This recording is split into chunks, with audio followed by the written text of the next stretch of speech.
संध्याकाळची 7ची वेळ होती. एक तरुणी रस्त्याने जात होती. तिचं नाव मीरा. मीरा म्हणजे एक सामान्य मध्यम कुटुंबातील संस्कारी मुलगी. नेहमी पंजाबी ड्रेस आणि अंगभर कपडे घालणारी मुलगी. कधीही कोणाच्या आधीमधी नसणारी. मीरा कॉलेजमध्ये खूपच हुशार होती. मीरा साधी आणि सरळ असली तरी दिसायला अतिशय मनमोहक होती. तिच्या रूपावर पहिल्याच नजरेत भाळून जाईल अशी तिची मूर्ती. तीच मीरा आज रस्त्याने रडतच चालली होती. रस्त्याने जाणारे येणारे तिच्याकडे थांबून थांबून पाहत होते. पण तिला त्याचं काहीही पर्वा नव्हती. ती तिच्याच नादात चालली होती. डोळ्यातून सतत पाणी वाहत होतं. जड झालेले त्राण, नसलेले पाय ती ओढत ठेचकाळत चालली होती. कपाळ मोक्ष होऊन भुवईजवळून रक्त वाहत होतं. छातीवर ड्रेसही फाटला होता. त्यामुळे ती डोक्यावर आणि पूर्ण अंगावर ओढणी घेऊन चालत चालली होती. घरी जायचंही तिच्यात अवसान उरलं नव्हतं. त्यामुळे ती जवळच असलेल्या बागेत एकांतात झाडाखाली जाऊन बसली होती. तिला कोणाशी आणि काहीही बोलायची इच्छा नव्हती. त्यामुळे तिथे बागेतच रडत बसली होती. तिला काय करावं काहीच कळत नव्हतं. फक्त तिच्या डोळ्यातून अश्रू वाहत होते. नेहमी 7च्या आत घरात असणारी मीरा आज 7 नंतरही बागेतच रडत बसली होती. ज्या मुलावर मनापासून प्रेम केलं होतं, ज्याला सर्वस्व मानून त्याच्यावर विश्वास ठेवला होता, त्यानेच आज तिचा विश्वासघात केला होता. त्यामुळे तिला जास्तच रडायला येत होतं. रडता रडताच तिला सगळं आठवायला लागलं होतं. कॉलेज सुरू होऊन 3 महिने झाले होते. कॉलेजमध्ये सर्व प्रकारच्या स्पर्धांचे आयोजन केलेले होते. आज गायन आणि कबड्डीच्या स्पर्धा होणार होत्या. त्यामुळे कॉलेजमध्ये सगळीकडे धावपळ सुरू होती. मीरा अतिशय उत्तम गायिका असल्याने तिने गायन स्पर्धेत भाग घेतला होता. पण ती आणखीही घरीच होती की लगबगीने आवरत होती. तिने पटकन आवरून आरशासमोर उभे राहून कपडे केस व्यवस्थित करून कपाळाला गंध लावला आणि बॅग उचलून ती कॉलेजला निघाली. रिक्षात बसून गेटवर उतरून रिक्षावाल्याला पैसे देऊन गेटमधून आत निघाली. तेवढ्यात घाई गडबडीत जाणारी मीरा समोरून येणाऱ्या गाडीवर धडकली. गाडीमध्ये गोरा, अंगाने धष्टपुष्ट, डोळ्यांवर गॉगल, एकदम स्टायलिश. त्याच्याकडे पाहूनच त्याच्या श्रीमंतीचा अंदाज येत होता. तो मुलगा म्हणजे राहुल. श्रीमंत घरातील एकुलता एक मुलगा. पूर्ण कॉलेजमध्ये हिरो म्हणून प्रसिद्ध असणारा मुलगा होता. तो मीराला पाहून तिच्याकडेच पाहत राहिला. त्याला सॉरी बोलायची सुद्धा गरज वाटली नाही. परंतु मीरा घाईत असल्याने सॉरी बोलून स्माईल देऊन निघून गेली. तरीही राहुल तिच्या पाठमोऱ्या आकृतीकडे पाहण्यात दंग होता. तो तिच्याकडे पाहत गेटमध्येच उभा राहिला. गेटमधून येणाऱ्या दुसऱ्या गाडीच्या हॉर्नमुळे त्याची तंद्री भंग पावली. त्याने गाडी चालू करून गाडी पार्किंगमध्ये पार्क करून तो कॉलेजमध्ये गेला. सुरुवातीलाच गायनांच्या स्पर्धा असल्याने सगळे सांस्कृतिक हॉलमध्ये जमा झाले. त्यामध्ये आपल्या मित्रांसोबत राहुलही बसलेला होता. कार्यक्रमाचे सूत्रसंचालन चालू झालेलं होतं. आलेल्या पाहुण्यांचे स्वागत करून कार्यक्रमाला सुरुवात होणार होती. स्पर्धेच्या सूत्रसंचालकांनी स्पर्धा सुरू करून पहिलेच नाव पुकारले, मीरा पाटील. नावाबरोबर स्टेजवर मीराचं आगमन झालं. राहुलने लगेच तिला ओळखलं. ती स्टेजवर सर्व लाईटिंगमध्ये स्वर्गातली परीच दिसत होती. तो तिच्याकडे भारावल्यागत पाहत होता. तेवढ्यात तिचं गाणं सुरू झालं आणि तिच्या आवाजाने सर्वांना मंत्रमुग्ध करून टाकलं. अतिशय गोड आवाजात पहिलंच गाणं झालं होतं. सगळे तिची वाहवा करत होते. सगळ्यांची गाणं म्हणून झाल्यानंतर आता निकालाची वेळ होती. अर्थातच मीराचा पहिला नंबर आला होता. त्यामुळे ती खूपच खुश होती. त्यानंतर आता कबड्डीच्या स्पर्धा सुरू होणार होत्या. म्हणून ती मैत्रिणीसोबत हॉलच्या बाहेर निघाली. त्या दरवाजातच राहुल उभा होता. त्याने तिला थांबवून सॉरी म्हटले. तिच्या गाण्यांचं कौतुक करून तिला हार्दिक शुभेच्छा दिल्या. पण ती काहीही न बोलता सगळं ऐकून घेत होती. तिला काय बोलावं तेच कळत नव्हतं. त्यामुळे ती तशीच निघून गेली. पण तिच्या सगळ्या मैत्रिणी तिला विचारत होत्या, तू त्याच्याशी का नाही बोललीस? तो कॉलेजमध्ये सगळ्यात प्रसिद्ध आहे. मुली त्याच्याबरोबर बोलायला भेटावं म्हणून मरतात. आणि तो स्वतःहून बोलायचा प्रयत्न करतोय तरी बोलली नाहीस त्याच्याशी. तू मूर्ख आहेस का?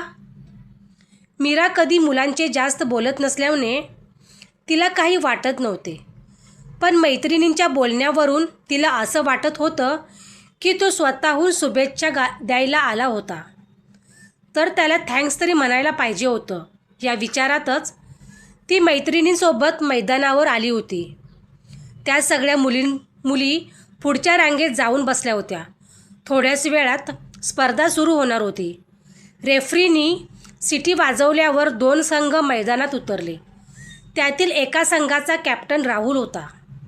कबड्डीच्या कपड्यात राहुलचं पिळदार शरीर अतिशय उठून दिसत होतं.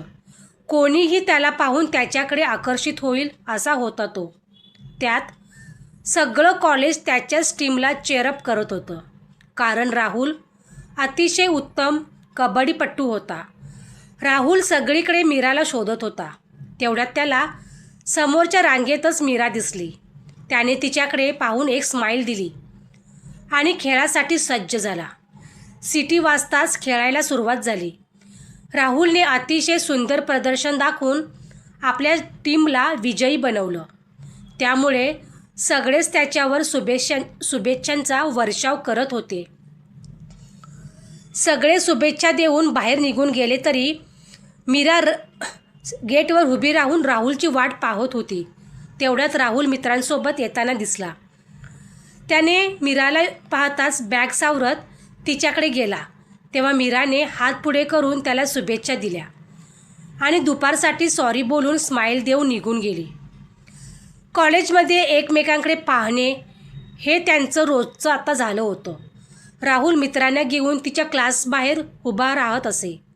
कॉलेज सुटल्यावर गेटवर उभा राहून तिच्याकडे पाहत असे. मीराही आता त्याच्या प्रेमात पडली होती. तीही सारखी त्याला पाहत असे. एक दिवस राहुलने तिला कॉफीसाठी बोलावले होते. तो वेळेच्या आधीच येऊन बसला होता. मात्र मीरा कॉलेज सुटल्यावर तशीच त्याच्याकडे जाणार होती. कॉलेज सुटल्याची बेल झाली आणि त्याला भेटण्यासाठी उतावीळ झालेली मीरा बॅग घेऊन सगळ्यात पुढे निघाली. इकडे राहुलची ही अवस्था काही वेगळी नव्हती. तो तिच्या वाटेकडेच डोळे लावून बसला होता. त्याला असं झालं होतं, कधी ती येते आणि मी तिच्याशी बोलतोय. तेवढ्यात समोरून त्याला मीरा येताना दिसली. त्यांनी लगेच नीट बसून कपडे केस नीट केले. मीरा आल्यावर तिला बसायला सांगून कॉफी मागवली. नेहमी एवढ्या बिनधास्तपणे बोलणाऱ्या राहुलला आज काय बोलावे ते सुचत नव्हते. तो फक्त तिच्याकडे पाहत होता आणि मीरा लाजून खाली पाहत होती. तोपर्यंत वेटर कॉफी घेऊन आला होता. कॉफी घेण्यासाठी मीराने हात पुढे केला तेव्हा राहुलने तिचा हात हातात पकडला आणि तिच्या डोळ्यात डोळे घालून आय लव्ह यू मीरा, मी तुझ्यावर खूप प्रेम करतो, तू मला खूप आवडतेस. त्याच्या या वाक्यांना मीराने होकारात उत्तर दिलं होतं. त्यामुळेच तो खूपच खुश झाला होता. त्याने मीराला छानसं गुलाब आणि रिंग गिफ्ट दिली होती. परंतु मीराने फक्त गुलाब घेऊन त्याची रिंग त्याला परत मागे दिली, कारण तिला त्याच्याकडून गिफ्ट वगैरे काही नको होते. तिला फक्त त्याचं प्रेम हवं होतं. मुलामुलींच्या ग्रुपमध्ये फक्त आता मीरा आणि राहुल यांच्या प्रेमाच्या चर्चा होत्या. ते दोघेही एकमेकांवर खूपच प्रेम करत होते. त्यांच्या रिलेशनला आता 5 महिने उलटून गेले होते. राहुलचे मीरावर खूपच प्रेम होतं. मुलांमध्ये असताना नेहमी त्याच्या तोंडात मीराचं नाव असायचं. तेव्हा मुलं त्याला चिडवायची. पहिली फक्त तिच्यावर होणारी मस्करी आता तिच्या अंगावर येऊन टेपली होती. त्याचे मित्र त्याला सारखं बोलायचे, एवढा मस्त माल पटवलाय, मग काही करतोस की नाही, की नुसताच फिरवतोस तिच्याबरोबर सोबत. एवढा भरलेला माल भेटलाय तुला, जरा तिकडे पण लक्ष देत जा. प्रेम काय करत बसतोस नेहमी. राहुलला तिच्यावर कोणी बोललेलं अजिबात आवडत नव्हतं. पण नंतर ते सगळं त्यालाही आवडू लागलं. आता तो तिच्याकडे वेगळ्याच नजरेने पाहू लागला.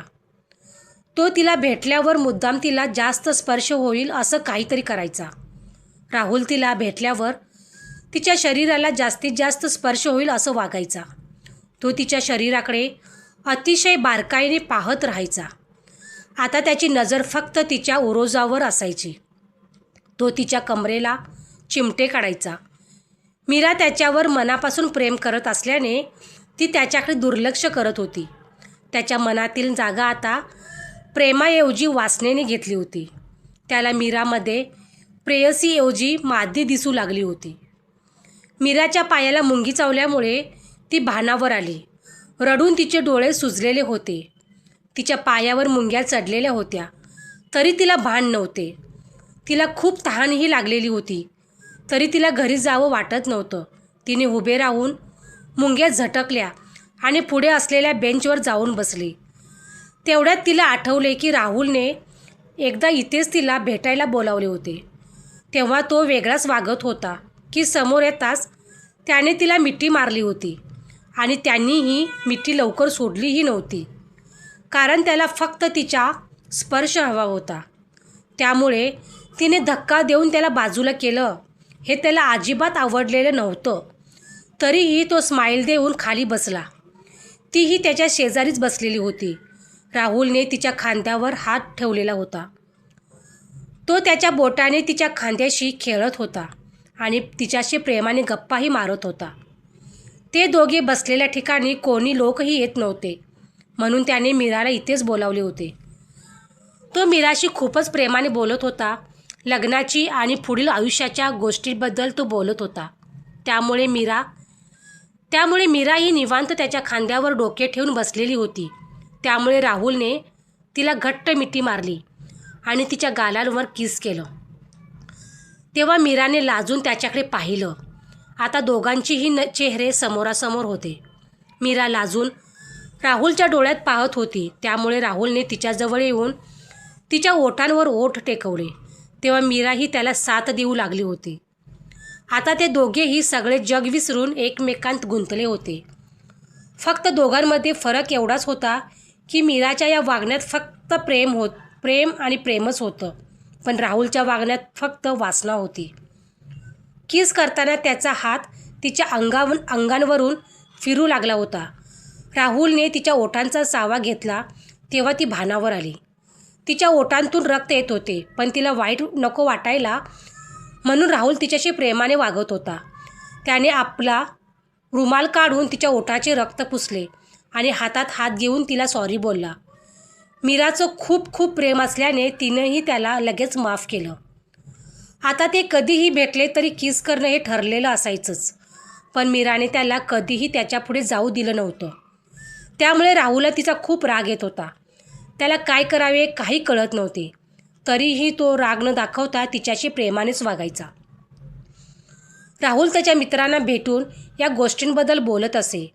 तो नेहमी त्यांना विचारायचा, काय केलं म्हणजे ती मला पुढे जाऊ देईल. आता काही झालं तरी मला तिच्याकडून हवं आहे. तेव्हा राहुलच्या ग्रुपमधील आम्ही त्याला सांगतो की तिला कोणी नसताना घरी बोलाव आणि तिला तयार कर. प्रेमात सांगितलं तर ती नक्की ऐकल. राहुलच्या घरी नेहमीच कोणी ना कोणी असायचे, त्यामुळे त्याला मीराला घरी बोलावता येत नव्हते. पण एक दिवस त्याच्या मावस बहिणीच्या लग्नासाठी घरचे सगळे 1 आठवड्यासाठी गावाला जाणार होते. पण राहुलने परीक्षेचं कारण देऊन लग्नाला जाणं रद्द केलं होतं आणि तो घरीच राहिला होता. त्यांनी त्याच्या नोकरांना ही सुट्टी देऊन टाकली होती. त्याने सगळी तयारी करून मीराला कॉल केला. हॅलो पिल्लू, राहुल बोलतोय. माहिती आहे रे, बोल. आज तुझ्यासाठी एक सरप्राईज आहे. कोणतं सरप्राईज? ते पाहण्यासाठी तुला माझ्या घरी यावं लागेल. घरी कशासाठी? तुझ्या घरचे असतील ना, त्यांच्यासमोर काही बोलता नाही येणार. नेहमीप्रमाणे बागेत भेटूयात ना. अगं पिल्लू, घरी कोणीच नाही आहे म्हणून तर बोलावतोय ना तुला. अरे पण मी तुझ्या घरी येऊन काय करणार? आणि मला वडिलांसोबत बाहेर पण जायचं आहे. प्लीज पिल्लू, फक्त थोड्या वेळासाठी ये. मी तुला लगेच नेऊन सोडेल. मला आता तुझी गरज आहे यार. तू माझ्यासाठी येऊ शकत नाहीस का? अरे सोन्या, येऊ शकते रे मी. तुझ्यावर खूप प्रेम करते मी. तुझ्यासाठी मी काहीही करू शकते. हो ना, मग ये ना. मला तुझ्यासोबत वेळ घालवायचा आहे. तुझ्यासोबत खूप बोलायचं आहे. तुझ्यावर खूप खूप प्रेम करायचं आहे. प्रेम तर तू माझ्यावरच करतोस की. हो पिल्लू, प्रेम तर खूप करतो, पण आज वेगळ्या पद्धतीने आणि खूप मस्त आणि तुला आवडेल असं प्रेम करायचं आहे तुझ्यावर. मला आवडेल म्हणजे कसं प्रेम? मला तुझं प्रेम तर नेहमीच आवडतं आणि आयुष्यभर असंच आवडत राहील. हो माहिती आहे मला, पण आज मी जे प्रेम करेल ना ते तुला जास्तच आवडेल आणि तू खुशही होशील. म्हणजे नक्की काय करणार आहेस तू? तू किती वेळ कॉलवर बोलत बसणार आहेस? तू लवकर ये, आपण खूप मजा करू. आज आज तुला खूप वेगळा अनुभव देणार आहे. तू काय बोलतोस ते मला अजिबात कळत नाही आहे. अगं पिल्लू, समजून घे ना तू. आज माझ्या घरी कोणीच नाही आहे. फक्त आपण दोघेच. मग आपण कोणती मजा करणार? मी तुला मिठीमध्ये घेऊन खूप खूप प्रेम करणार आहे. मग त्यात काय एवढं? कायम भेटल्यावर तू मिठी मारतोसच की मला. आजची मिठी ही वेगळी असेल. म्हणजे नक्की काय बोलतोस तू? आज तुझ्यासोबत मला वेगळा अनुभव घ्यायचा आहे. हे ऐकून मीरा तिकडून काहीच बोलत नाही. तिला हे बोलणं त्याच्याकडून अपेक्षित नव्हतं. तिला काय बोलावं हेच कळत नव्हतं. प्लीज राहुल, मी तुझ्यावर खूप प्रेम करते, पण मी लग्नाआधी असं काहीच करू शकत नाही आणि माझ्या आईबाबांना कळालं तर ते माझा जीव घेतील. एवढं सगळं बोलूनही मीरा ऐकायला तयार नव्हती. त्यामुळे राहुलच्या रागाचा पारा खूपच वर गेला होता. त्याच्या तोंडात खूप खूप वाईट शब्द येत होते. तरीही तो आणखी शांतच होता. मीराही रडत होती. एवढं सगळं बोलून राहुलने फोन कट करून टाकला. त्याला मीराचा खूप राग आलेला होता. इकडे मीरा खूप रडत होती. ती त्याला कॉल करत होती, पण राहुल तिचा कॉल घेत नव्हता. थोडा वेळ शांत बसून राहुलने अमितला कॉल केला. न सगळाच घडलेला प्रकार त्याला सांगितला. अरे वेडा आहेस का तू? काय गरज होती आधीच तिला बोलायची? मी जरा रोमॅन्टिक मूडमध्ये होतो, मग गेलो बोलून. तिला एवढं मनवलं तरी ऐकायला तयार नव्हती. मग माझं डोकं फिरलं म्हणून जे मनात आलं ते बोलून टाकलं. माझं डोकं चालत नाही आहे. आता काय करू तूच सांग. आधी तू एक काम कर, तिला कॉल कर आणि तिला सांग की मी फक्त तुझी परीक्षा घेत होतो. तुझा किती विश्वास आहे माझ्यावर हेच पाहत होतो मी फक्त मस्करी करत होतो. तिला सॉरी बोल. तिच्याशी खूप प्रेमाने बोल. ती ऐकेल लगेच तुझं. अमितने सांगितल्याप्रमाणे राहुलने तिला कॉल केला. त्यामुळे मीरा त्याच्याकडे यायला तयार झाली आणि तो तिच्यावर एवढं प्रेम करतो म्हणून खुशही झाली. मीराने पटापट सर्व आवरलं. थोडासा मेकअप केला. आईला मैत्रिणीकडून लगेच येते सांगून ती घरातून निघाली. थोड्याच वेळात ती राहुलच्या घरासमोर होती. राहुलचे घर खूपच मोठे होते. राहुल तिचीच वाट पाहत होता. ती येताच त्याने दार उघडले आणि गुडघ्यावर दारातच लव्ह यू म्हणून तिचे स्वागत केले. त्यामुळे मीरा जास्तच खुश झाली होती. तिने राहुलला उठून त्याला मिठी मारली आणि रडायला लागली. राहुलने तिला शांत करून हॉलमध्ये बसवलं आणि स्वतः सोफ्यासमोर गुडघ्यावर बसून तिच्याशी बोलू लागला. तो खूपच प्रेमाने बोलत होता, तिची समजूत काढत होता. म्हणून मीराने त्याला पुन्हा मिठी मारली. राहुलने मिठी मारली असतानाच तिच्या कानात तो लव्ह यू म्हणाला. मीराने चेहरा समोर करून त्याला लव्ह यू टू म्हटलं. तेव्हा राहुलने तिच्या ओठांवर ओठ टेकवले आणि तिला किस करू लागला. मीरानेही त्याला साथ दिलेली होतीच. किस करताना रोहनचा हात तिच्या पूर्ण अंगावरून फिरत होता. त्यामुळे मीराला हे कसं तरी होत होतं. किस करताना तिच्या उरोजावरून हात फिरवला आणि तसाच हात मागे नेऊन तिच्या ड्रेसची चेन खोलली. आता राहुलचा हात तिच्या उरोजावरून खाली येत होते. त्याचे हात आता तिच्या पोटांवरून कमरेवरून फिरत होते. त्याचा हात आणखी थोडं खाली जाणार तेवढ्यात मीरा भानावर आली. बस राहुल, आता जास्त होतंय, एवढं खूप झालं. राहुल तिला मिठी मारून परत किस करायला लागतो. तेव्हा ती त्याला बाजूला ढकलते. तरी राहुल तिला मिठी मारतो आणि गालांवर किस करतो.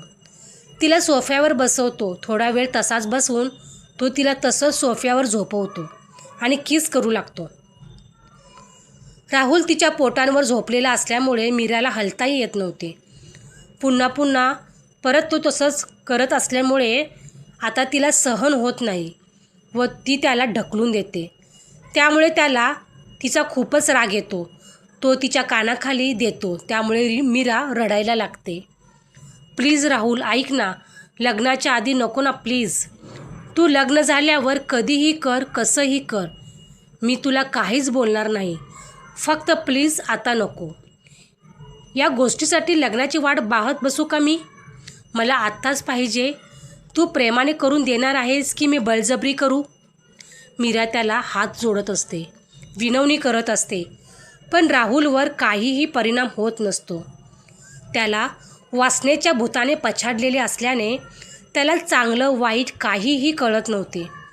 तो रागाच्या भरात तिला जाऊन मिठी मारतो.